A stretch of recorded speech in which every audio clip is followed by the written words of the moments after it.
Hello, my name's Belinda and I'll be doing your exotic taster today. Now, it is such a shame that we're in lockdown and we can't actually get to the animal unit and actually get hands on with some of these animals.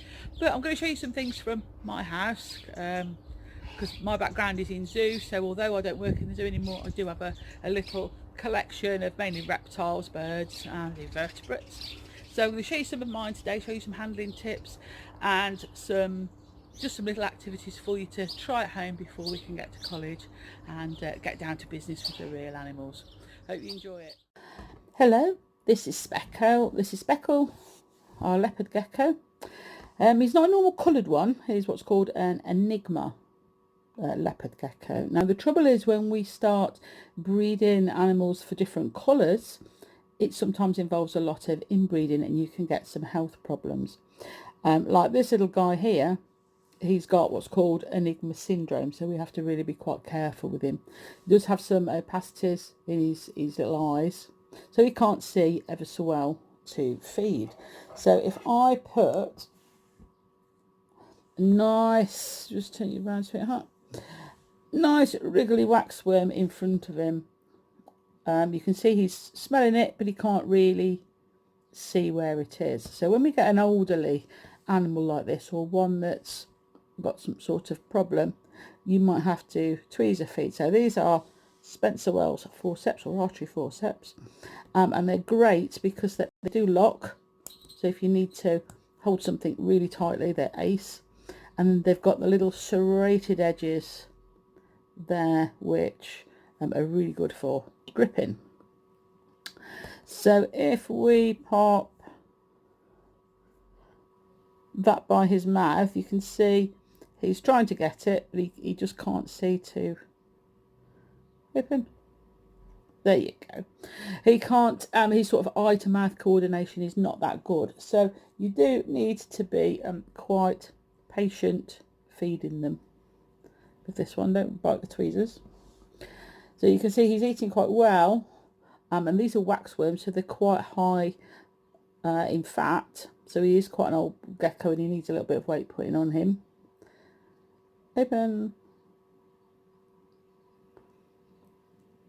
So he's having some of these. He does have mealworms and crickets and occasionally small hoppers as well, just to give him a balanced diet. And a couple of times a week we do dip the food in Nutribol, which is a multivitamin, and also calcium powder. So because these guys live inside, there's no access to sunlight, and just like us, can you go back there? They can get a vitamin D deficiency. Now with snakes it's not quite so bad because they eat their whole food, so they get the bones of their prey, so they get their calcium for their vitamin D from there. With this little gecko, he doesn't obviously go outside because it's too cold in the UK for him. He's really from Pakistan. Come back. So we have to give him a food supplement. We can use UV light as well if we want to, but this species can be a little bit tricky because they are nocturnal.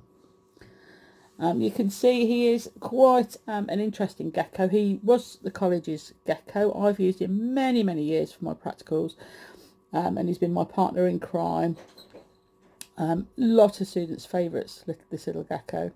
But now he's getting a bit old and his enigma syndrome has sort of kicked in a little bit.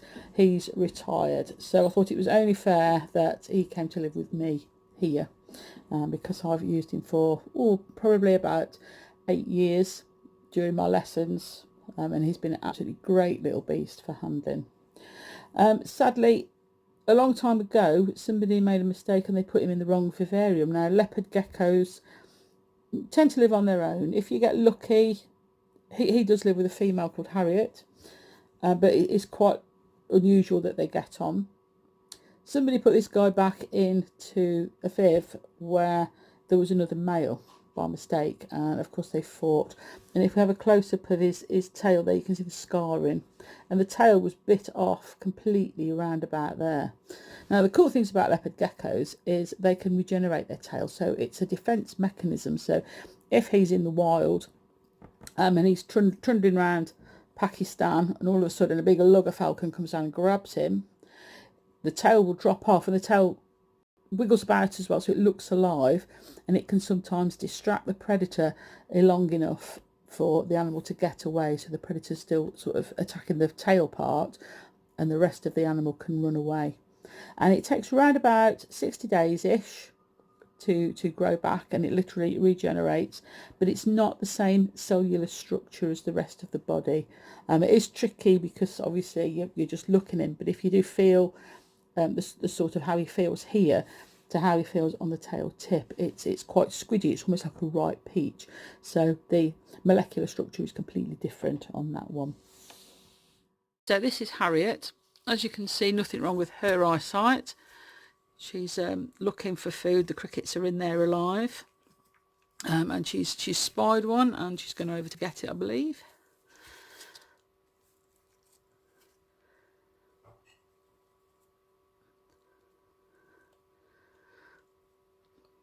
So it just keeps her a bit more active.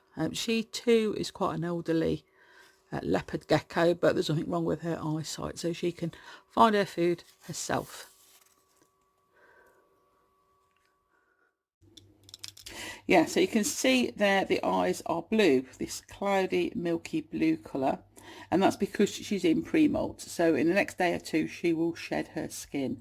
So it is quite important when you're working with your reptiles, obviously with this film over their eyes they can't see very well, so they might be a little bit more unpredictable or a little bit more grumpy than normal. When she does molt, it'll all be nice and clear again, and she'll be her normal nice red colour.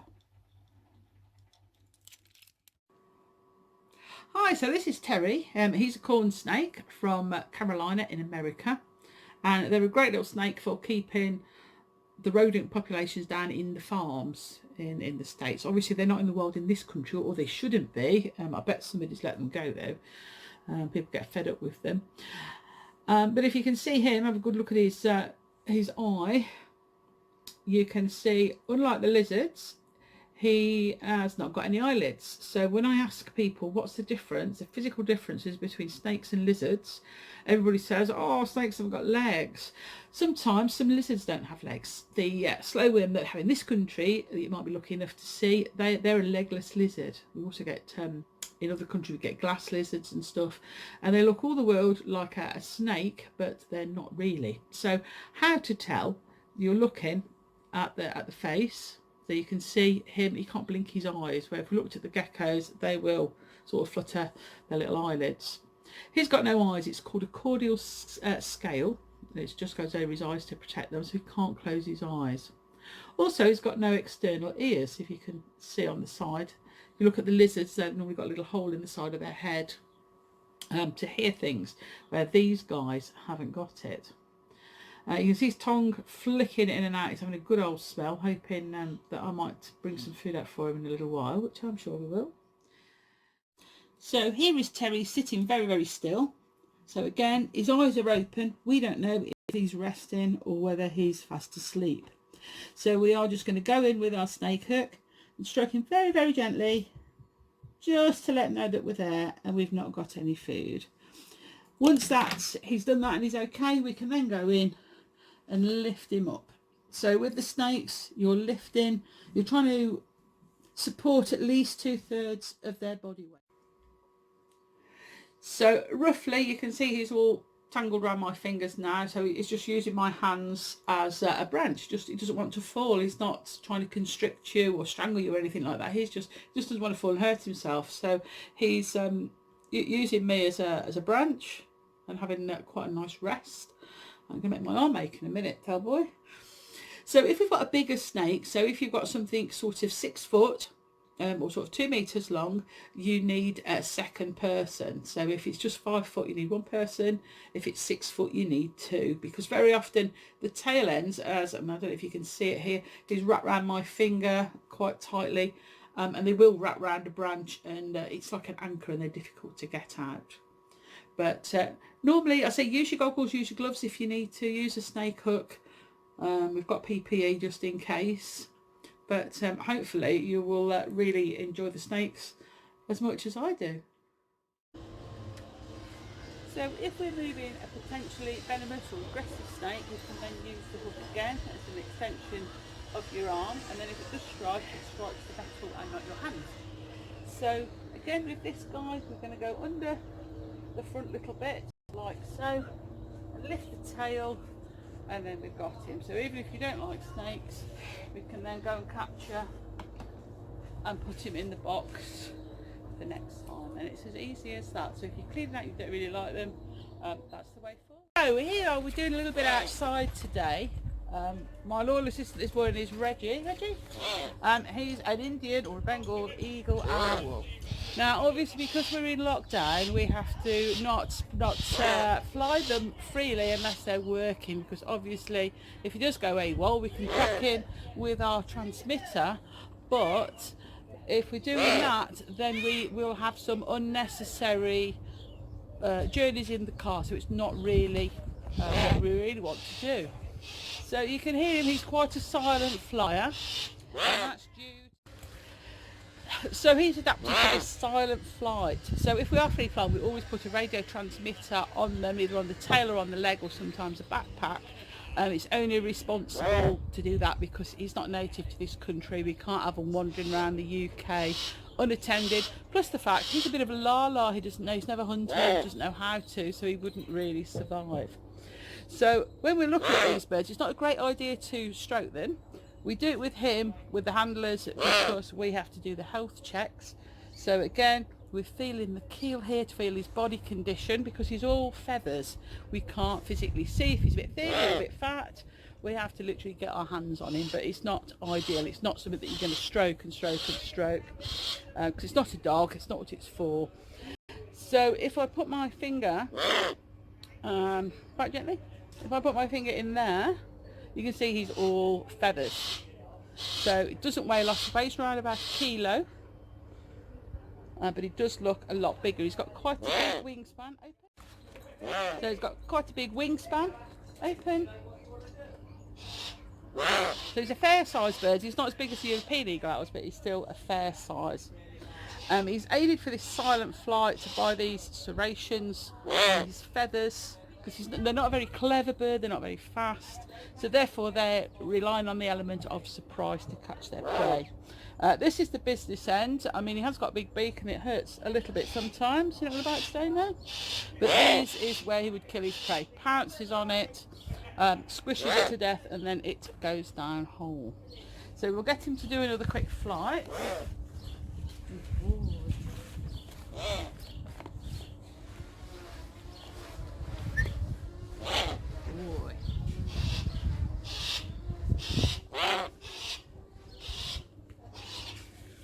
A bit.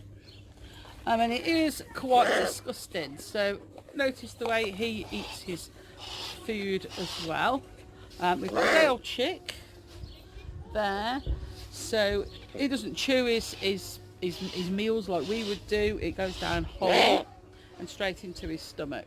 So if I bring him a little bit close to the camera, you can see a rather lovely back end of a Dale cockerel. So we use the Dale cockerels because they don't lay eggs, and we don't really use them for food as such. So they're very, very good for feeding things like ferrets and monitor lizards, birds, snakes, things like that. So just before we put him back, we'll just have a little look at his very, very long legs. So if I lift his feathers up, he is quite leggy, and he is very good at walking. Aren't you, Reg? Hey?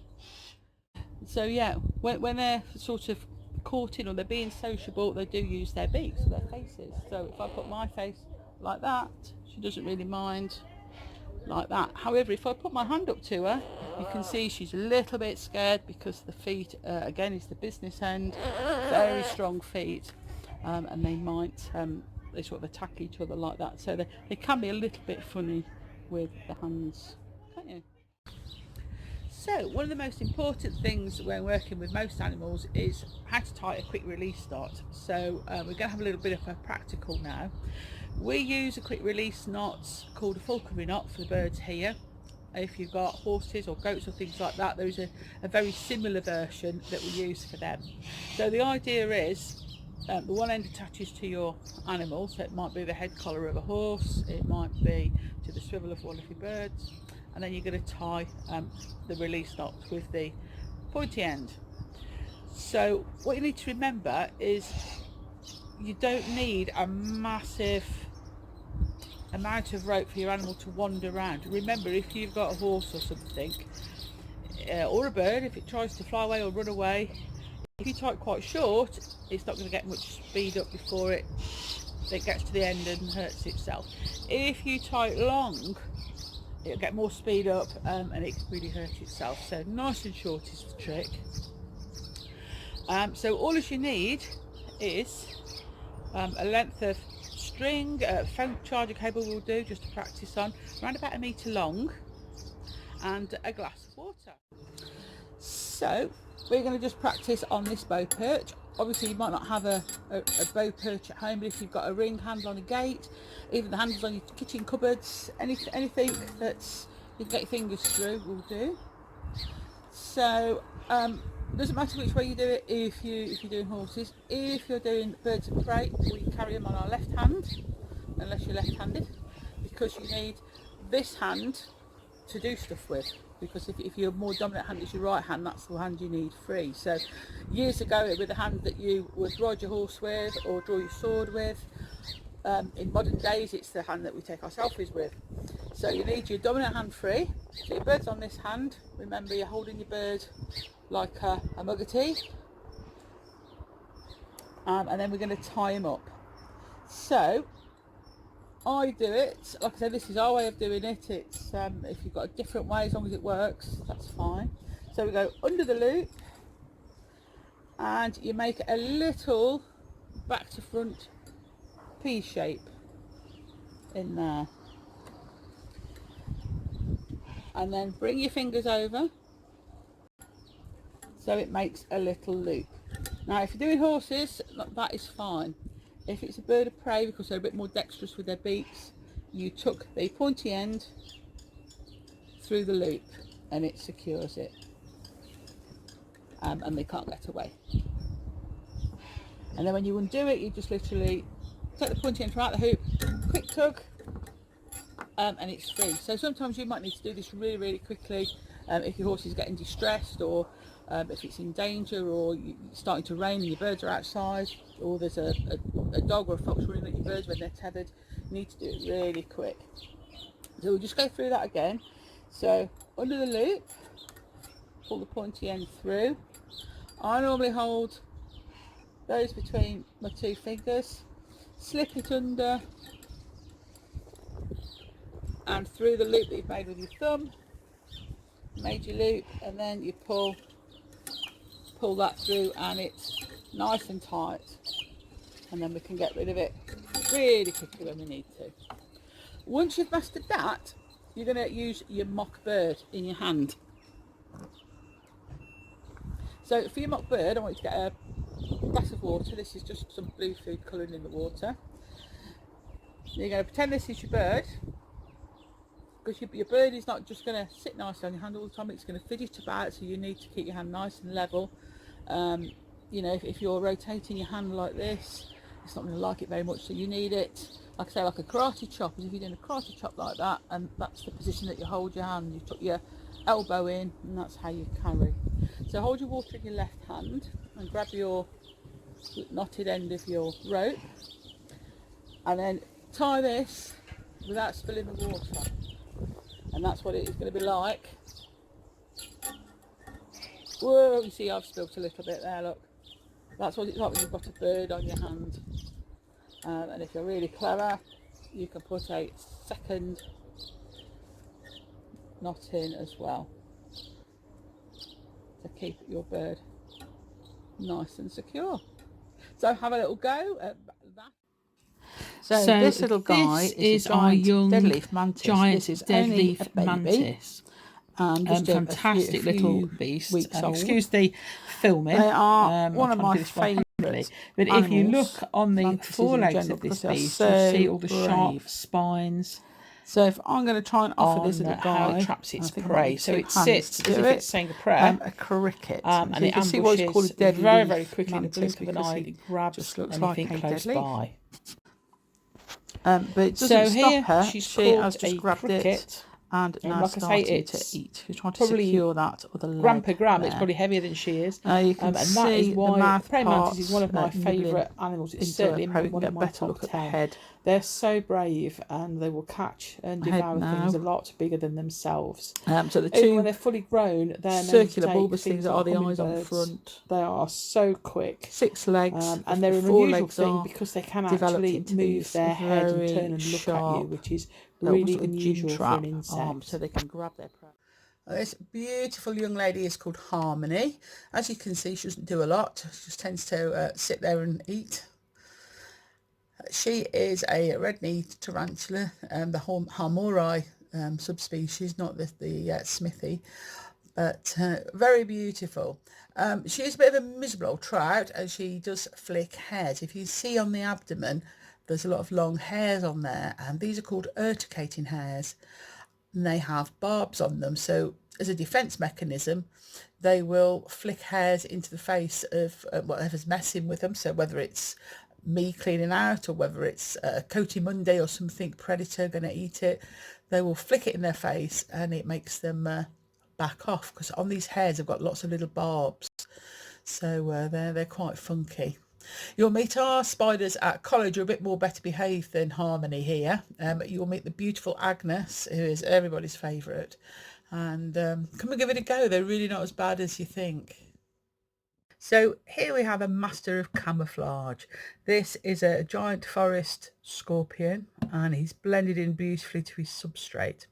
So they're quite difficult to see unless I add a black light. So if I put that and shine it on him, you can see that he glows this fluorescent greeny blue colour, so we can see him more easily at night. So they're quite a mad little creature. But quite super. But now you see him, and now you don't. So the final animal today is a giant spiny stick insect. So this is a male. So if I hold him a little bit closer to the camera, they've gone out of focus, you can see he's beautifully developed. You can see these spiny thorn structure on his hind legs that can kick. If he got annoyed with me, he could kick, and they do draw blood, but as long as you don't annoy them, they're normally pretty docile. But they're a big old lad. They're a ground dwelling species from Papua New Guinea, and this is an ideal sort of thing if we're doing exotics and you don't like spiders. This is another option of what to handle. If I grab the female as well, the female isn't fully grown yet. She will be bigger than him, but she'll be the same dark chocolate colour. And if we have a look at the bottom on her, you can see she's got a pointy bit at the end, and that is her ovipositor. And this is what they lay their eggs with. They're very particular and very precise. They'll inject this little bottom bit, this pointy bit, into the ground, and lay their egg almost like a seed, so it's the right way up for coming out. So they're quite a mad little bug, aren't they? I really like bugs, and hopefully you'll share my enthusiasm when I finish with you.